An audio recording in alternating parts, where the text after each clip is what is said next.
Hi friends, எல்லோரும் எப்படி இருக்கீங்க? நல்லா இருப்பீங்க. பேசும் கிரகங்களிலிருந்து உங்கள் நித்யா ராஜேந்திரன். ஃப்ரெண்ட்ஸ், நம்ம ஜாதகத்தில் இருக்க உறவுகளை பற்றி பேசணும் இல்லைங்களா?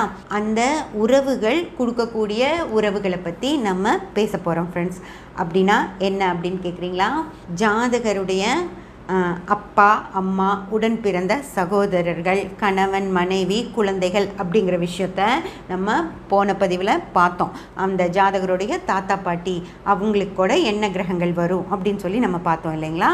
இப்போது அந்த ஜாதகருடைய மாமனார், மாமியார், அந்த மாதிரி விஷயங்களையெல்லாம் எப்படி பார்க்குறது அப்படின்னு பார்த்திங்கன்னா, இப்போது அந்த ஜாதகருடைய ஒரு ஆண் ஜாதகமாக இருந்தது அப்படின்னா அவருடைய மனைவியுடைய அப்பா, அம்மா தான் அவருக்கு மாமனார், மாமியாராக இருப்பாங்க இல்லைங்களா? அந்த மாமனார், மாமியாருங்கிற உறவுகளை ஜாதகத்தில் எந்த இடத்துல பார்க்கணும் அப்படின்னு பார்த்திங்கன்னா, ஜாதகருடைய மனைவி அப்படிங்கிறது 7ஆம் பாவம்.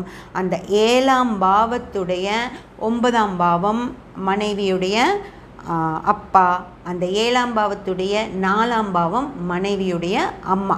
ஓகேங்களா? இப்போ உங்களுக்கு அவங்களுடைய பாவம் என்னன்னு தெரிஞ்சிச்சு. இதை இந்த ஜாதகருக்கு எப்படி பார்க்கணும் அப்படின்னு பார்த்தீங்கன்னா, ஜாதகத்தில் மனைவி அப்படிங்கிறது 7ஆம் பாவம் இல்லைங்களா? அந்த 7ஆம் பாவத்திலிருந்து ஜாதகருடைய மனைவி அப்படிங்கிறது 7ஆம் பாவம், மனைவியுடைய தாயார் அப்படிங்கிறது 7ஆம் பாவத்திலிருந்து 4ஆம் பாவம் ஃப்ரெண்ட்ஸ். அப்படி பார்க்குறப்போ ஜாதகருடைய 7ஆம் பாவத்திலிருந்து என்னணும் ஃப்ரெண்ட்ஸ்? 7, 8,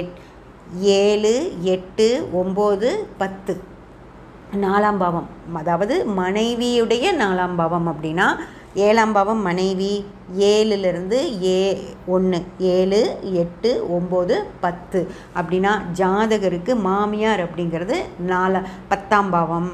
ஓகேங்களா? மூத்த பெண்மணி அப்படிங்கிறதுனால அவங்க சந்திரன், அதாவது மூத்த பெண்கள் எல்லாம் சந்திரன், இளைய பெண்கள் எல்லாம் சுக்கிரன். அதனால் மூத்த பெண் அப்படின்றதுனால சந்திரன் மாமியாரையும் குறிக்கும், 10ஆம் பாவமும் மாமியாரை குறிக்கும் ஃப்ரெண்ட்ஸ். அதனால் ஒரு ஜாதகருக்கு மாமியாரால் ஒரு சங்கடங்களோ, ஒரு பிரச்சனைகளோ, இல்லை செலவுகளோ வருது அப்படின்னா சந்திரனையும் 10ஆம் பாவத்தையும் பார்த்தோம் அப்படின்னா அவங்க மாமியார் பற்றி முழுசாக தெரிஞ்சுக்கலாம். அதே மாதிரி பெண் ஜாதகத்துலேயும் அப்படி தான். கணவர் அப்படிங்கிறது 7ஆம் பாவம். அந்த கணவரிலிருந்து எண்ணி வர்ற 4ஆம் பாவம் தான் அவருக்கு மாமியாராக வரும் ஃப்ரெண்ட்ஸ். ஒரு பெண்ணுக்கு மாமியார் எப்படிப்பட்டவங்களா அமைவாங்க அப்படின்னா 10ஆம் பாவம், அந்த பெண்ணோட ஜாதகத்தில் 10ஆம் பாவத்தை பார்த்தா அவங்க மாமியார் பற்றி தெரிஞ்சுக்கலாம். அதே போல் சந்திரனை பார்த்தாலும் மாமியாரை பற்றி தெரிஞ்சுக்க முடியும் ஃப்ரெண்ட்ஸ். அடுத்து மாமனார் அப்படின்னா 7ஆம் பாவம், கணவர் அப்படிங்கிறது 7ஆம் பாவம். அந்த 7ஆம் பாவத்திலிருந்து 9ஆம் பாவம் தான் கணவருடைய அப்பா. அப்போது 7ஆம் பாவத்திலேருந்து நம்ம எண்ணிட்டே போகணும். 7லேருந்து 9 பாவங்கள், அதாவது 7, 8, 9, 10, 11, 12, 1, 2, 3. அப்போது ஜாதகருடைய மாமனார் அப்படின்னா ஜாதகருடைய 3ஆம் பாவத்தை பார்த்தா, 7ஆம் பாவத்துக்கு 9ஆம் பாவமான 3ஆம் பாவத்தை பார்த்தா மாமனார் அப்படிங்கிற விஷயங்களில் தெரிஞ்சுக்க முடியும். அந்த மாமனாருக்கு என்னென்ன பார்க்கணும் அப்படின்னா சூரியனையும், ஏன்னா மூத்த அப்பா ஸ்தானத்தில் இருக்கவர் இல்லையா மாமனார் அப்படிங்கிறது. அதனால் சூரியனையும் 3ஆம் பாவத்தையும் பார்த்தீங்க அப்படின்னா மாமனார் பற்றின விஷயங்களை தெரிஞ்சுக்க முடியும் ஃப்ரெண்ட்ஸ். அதே போல் கணவருடைய சகோதரர்கள், மூத்தவர், இளையவர் அப்படின்னு வர்றப்போ மூத்தவராக இருந்தது அப்படின்னா 7ஆம் பாவத்திற்கு 11ஆம் பாவத்தை பார்க்கணும். கணவருடைய சகோதரிகளை பற்றி பார்க்கணும் அப்படின்னா கணவருடைய மூத்த சகோதரம் அப்படின்னா 7ஆம் பாவத்திலிருந்து 11ஆம் பாவம் ஃப்ரெண்ட்ஸ். அதாவது 7,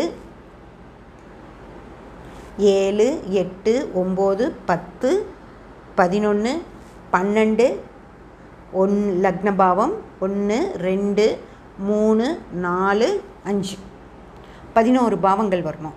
அதனால் 7ஆம் பாவத்திலிருந்து எண்ணிட்டு வரப்போ 11ஆம் பாவம் வந்து மூத்த சகோதரர்களை குறிக்கும். ஆணாக இருந்தால் செவ்வாய், பெண்ணாக இருந்தால் சுக்கிரன் ஃப்ரெண்ட்ஸ். அதாவது கணவருடைய அக்கா சுக்கிரனும் 5ஆம் பாவமும், கணவருடைய அண்ணன் தமையனார் அப்படின்னா 5ஆம் பாவமும் செவ்வாயும். அதே போல் இளைய சகோதரம் அப்படின்னு சொன்னால் 7ஆம் பாவத்திலிருந்து 3ஆம் பாவம். இளைய சகோதரியானாலும் 7ஆம் பாவத்திலிருந்து 3ஆம் பாவம். 7ஆம் பாவத்திலிருந்து 3ஆம் பாவம் அப்படிங்கிறது 7, 8, 9 ஃப்ரெண்ட்ஸ். இந்த 9ஆம் பாவத்தையும் சுக்கிரனையும் பார்த்தா சகோதரி, கணவருடைய சகோதரியை பற்றி தெரிஞ்சுக்கலாம். 7ஆம் பாவத்தையும் செவ்வாயும் பார்த்தோம்னா கணவருடைய சகோதரர்களை பற்றி தெரிஞ்சுக்கலாம் ஃப்ரெண்ட்ஸ். அதே போல தான் அந்த ஜாதகருடைய அண்ணனுடைய மனைவி, ஜாதகருடைய தம்பி மனைவி அப்படிங்கிறதும் இதே போல தான் வரும் ஃப்ரெண்ட்ஸ். 7ஆம் பாவத்திற்கு, அதாவது தம்பி அப்படின்றது அந்த ஜாதகருடைய தம்பி அப்படின்றது 3ஆம் பாவம், ஜாதகருடைய அண்ணன் அப்படின்றது 11ஆம் பாவம். அந்த 11ஆம் பாவத்திற்கு 7ஆம் பாவத்தை பார்த்தோம் அப்படின்னா அண்ணனுடைய மனைவி பற்றி தெரிஞ்சுக்கலாம். அந்த 3ஆம் பாவத்தினுடைய 7ஆம் பாவத்தை பார்த்தோம் அப்படின்னா தம்பி மனைவியை பற்றி தெரிஞ்சுக்கலாம்.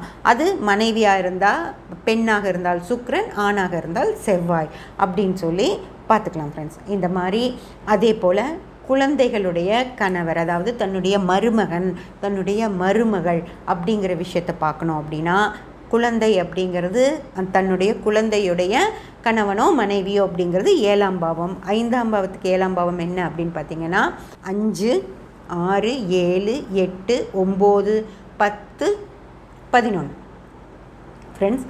5ஆம் பாவத்திற்கு 7ஆம் பாவம் அப்படிங்கிறது 11ஆம் பாவமாக வரும் ஃப்ரெண்ட்ஸ். அதாவது 11ஆம் பாவம் அப்படிங்கிறது தன்னுடைய மருமகளையோ மருமகனையோ பற்றி தெரிஞ்சுக்கிற பாவம்.